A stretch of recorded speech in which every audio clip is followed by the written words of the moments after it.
In the medieval world, mead was not merely an alcoholic drink, but a true superdrink, crafted slowly from raw honey, clean water, and natural fermentation, carrying probiotics, antioxidants, enzymes, and trace minerals that strengthened digestion, supported immunity, and provided real nourishment at a time when unsafe water made survival uncertain, and people drank it not to escape life but to sustain it, whereas modern alcohol is an industrial creation designed for potency rather than health, aggressively distilled, chemically processed, stripped of all supportive nutrients, and reduced to concentrated ethanol that the body immediately recognizes as a toxin, forcing the liver to shut down normal functions in order to neutralize it, damaging gut bacteria, disrupting hormones, inflaming the brain, and weakening immunity so gradually that the harm feels invisible until it becomes chronic disease. And the difference goes beyond chemistry into culture itself, because medieval drinking was slow, communal, food-based, and purposeful, while modern drinking is isolated, stress-driven, dopamine hijacking, and emotionally anesthetic, training the brain to seek relief without satisfaction, creating dependence without nourishment, and turning what was once a survival tool into a silent, socially accepted form of self-destruction, leaving us with an uncomfortable question that history already answered centuries ago. Are we drinking to fuel the human body, or are we willingly consuming something that, sip by sip, is consuming us instead? In order to fully grasp why medieval mead nourished the human body, while modern alcohol slowly erodes it, we must understand that alcohol itself was never the original enemy, because for most of human history, fermented drinks were extensions of food, biology, and environment, rather than products of industry, and mead in particular represented one of the most biologically intelligent drinks humans ever created, made from raw honey rich in antimicrobial compounds, enzymes, minerals, and polyphenols that survive gentle fermentation and worked alongside low levels of alcohol to preserve nutrients, protect the gut, and support immune resilience, which is why ancient civilizations from the Vikings to the Celts to early Slavic and African cultures independently discovered honey fermentation not for pleasure alone, but because it offered safe hydration, caloric energy, and medicinal value in a world where clean water could not be taken for granted, while modern alcohol represents a complete inversion of that relationship, because distillation removes context, nutrients, and biological balance, isolating ethanol into a concentrated chemical that no longer cooperates with the body, but instead assaults it, forcing the liver to prioritize detoxification over every other metabolic function, generating acetaldehyde, a known carcinogen, inflaming tissues, weakening gut barriers, disrupting neurotransmitters, and exhausting antioxidant defenses, all while being marketed as relaxation, sophistication, or social bonding, even though biologically it delivers stress rather than relief. And the danger lies precisely in the slowness of the damage, because unlike poisons that cause immediate illness, modern alcohol degrades health quietly through cumulative inflammation, insulin resistance, hormonal imbalance, microbiome collapse, and neurological dulling, conditions that medieval populations experienced far less frequently despite shorter lifespans, because their drinks arrived packaged with nutrients, consumed with meals, within community rituals, and limited by natural production constraints rather than industrial abundance. Whereas today, alcohol is available everywhere, at all times, in strengths the human nervous system was never designed to tolerate, encouraging isolated, habitual, stress-driven consumption that hijacks dopamine circuits, blunts emotional regulation, and trains the brain to associate numbness with relief, creating dependence, not because the body needs alcohol, but because it becomes conditioned to its temporary suppression of discomfort, which is why modern drinking culture produces anxiety, depression, and fatigue, rather than joy or vitality. And this cultural shift is inseparable from capitalism itself, because alcohol has become one of the most profitable legal drugs in history, aggressively advertised, socially protected, and normalized despite being linked to liver disease, cardiovascular problems,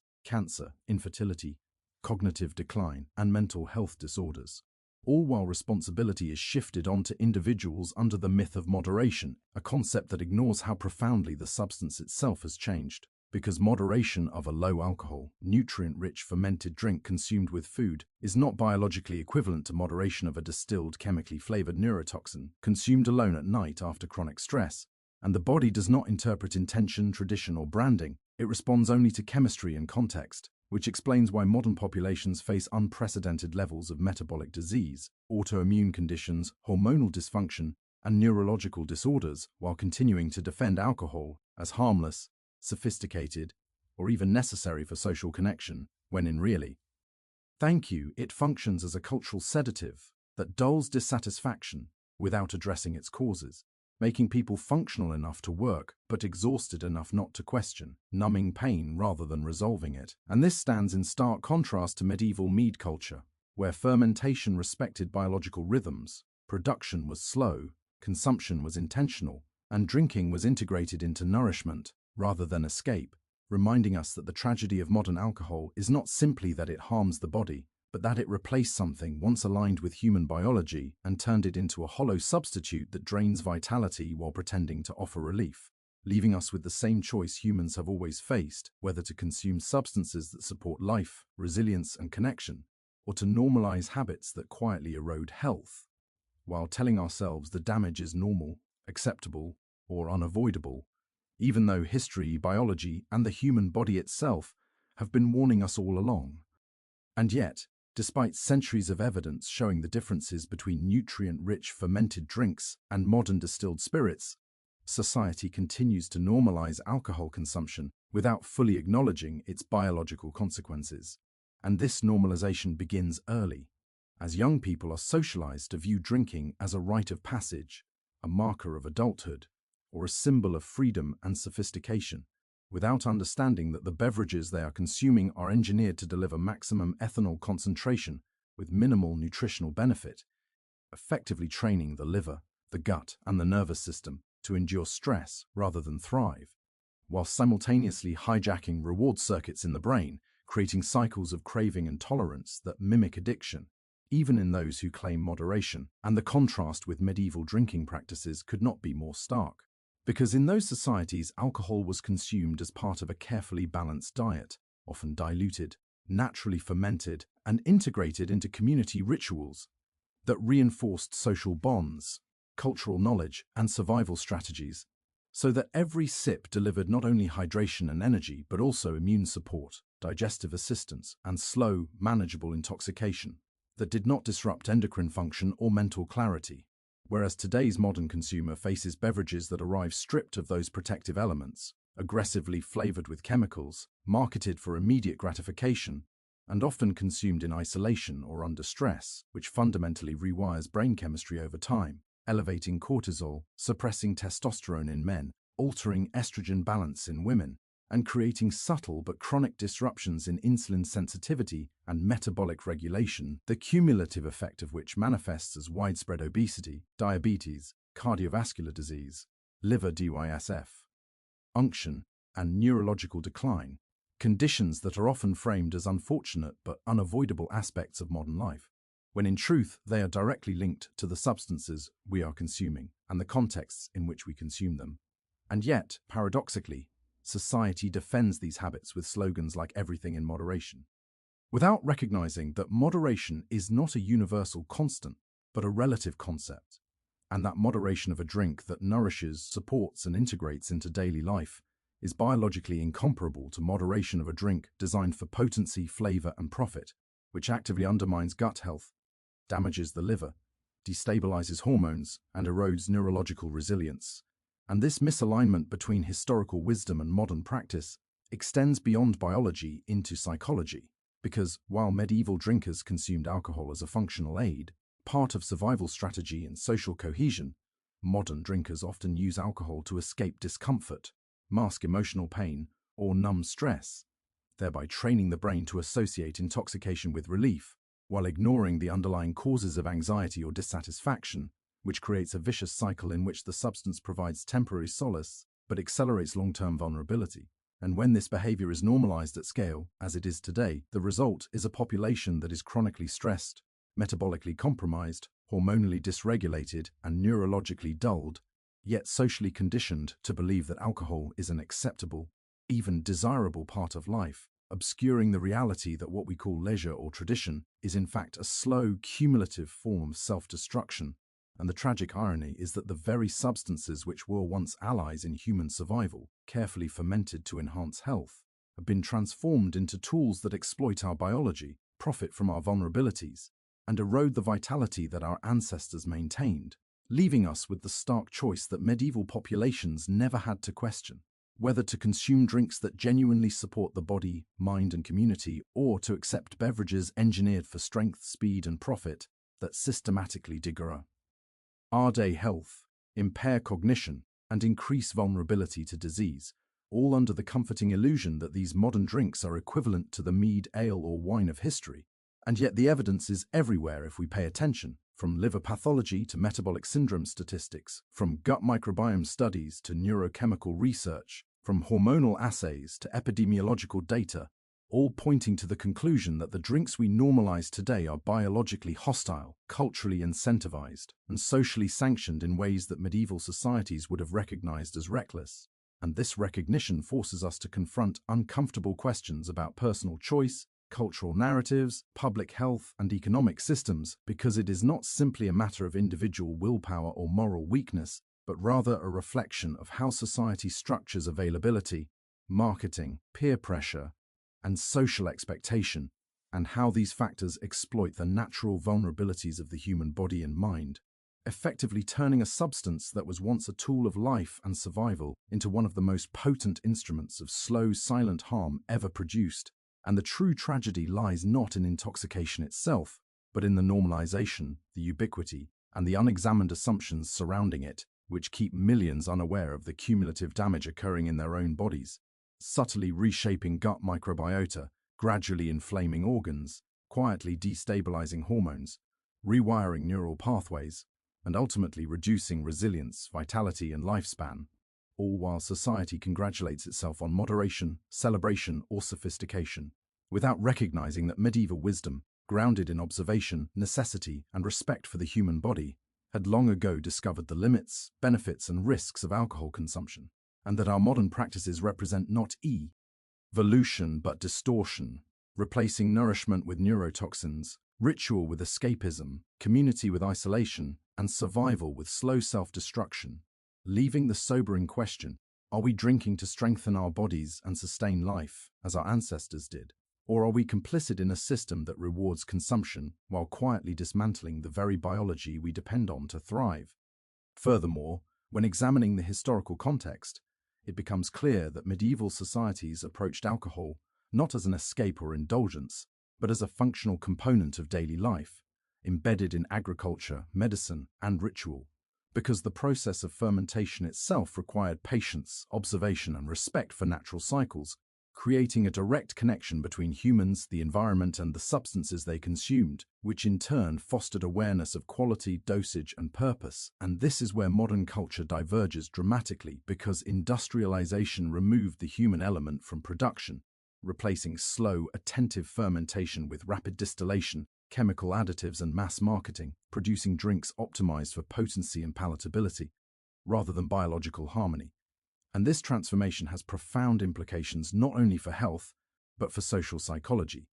Because when alcohol is engineered to stimulate reward pathways, it undermines natural satisfaction mechanisms, creating dependence on external stimulation for pleasure, rather than fostering resilience through meaningful activity, nutrition, or community engagement. While medieval drinkers rarely experienced such neurological hijacking because their beverages delivered slow, moderated ethanol alongside nutrients, fermented sugars, and beneficial microbes, producing mild intoxication integrated with metabolic benefit rather than an immediate, intense neurochemical spike, and this differ.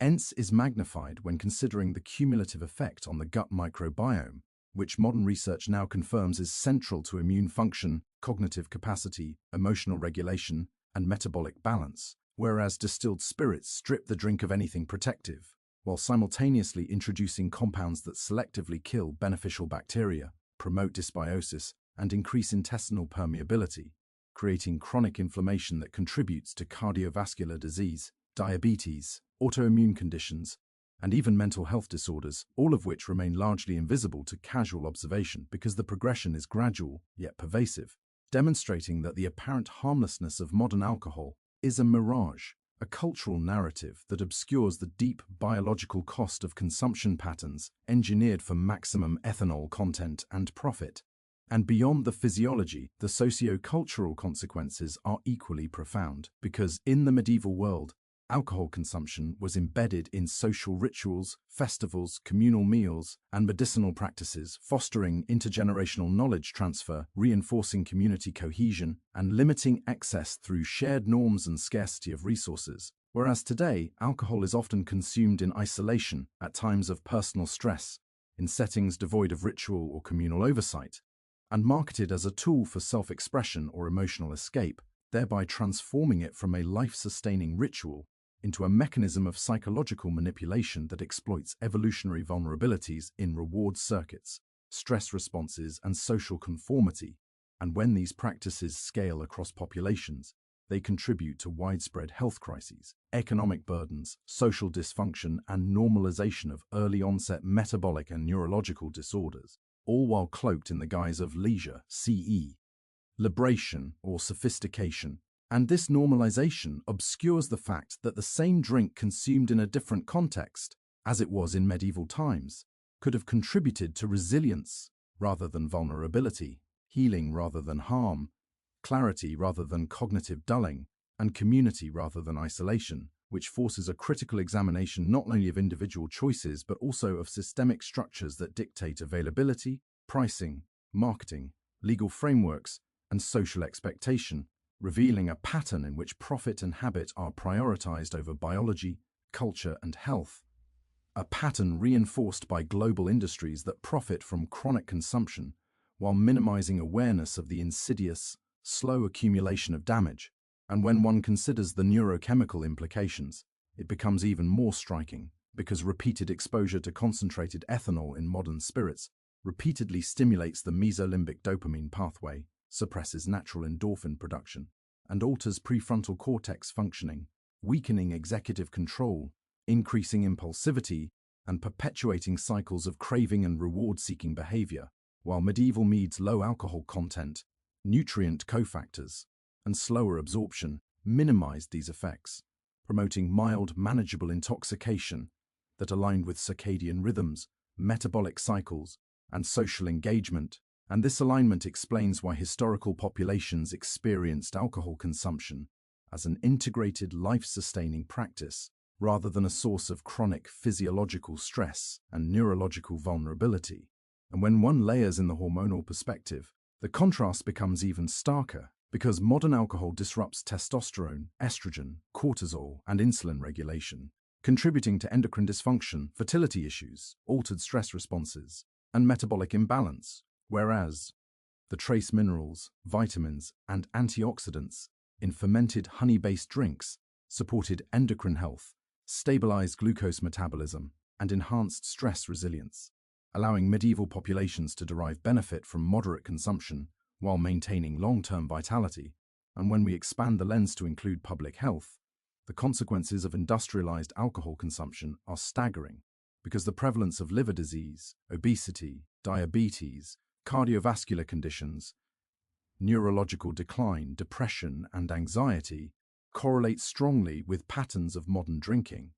demonstrating that what society frames as normal or recreational consumption is in fact a widespread biological and psychological assault.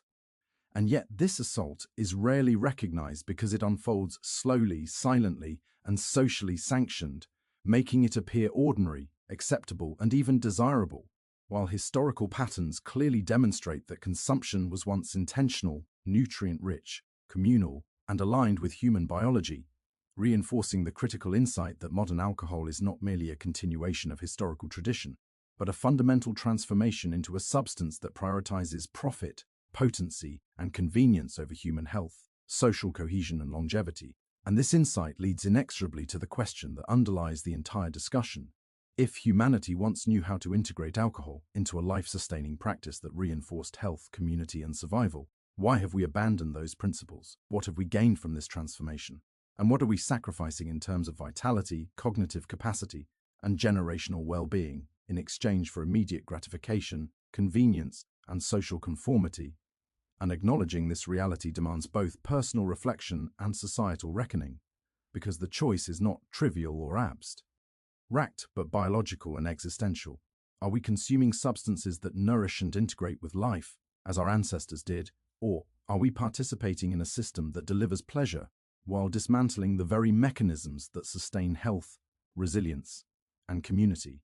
A choice that has consequences not only for individual longevity and quality of life, but also for the broader patterns of cultural, social, and public health outcomes that define modern civilization.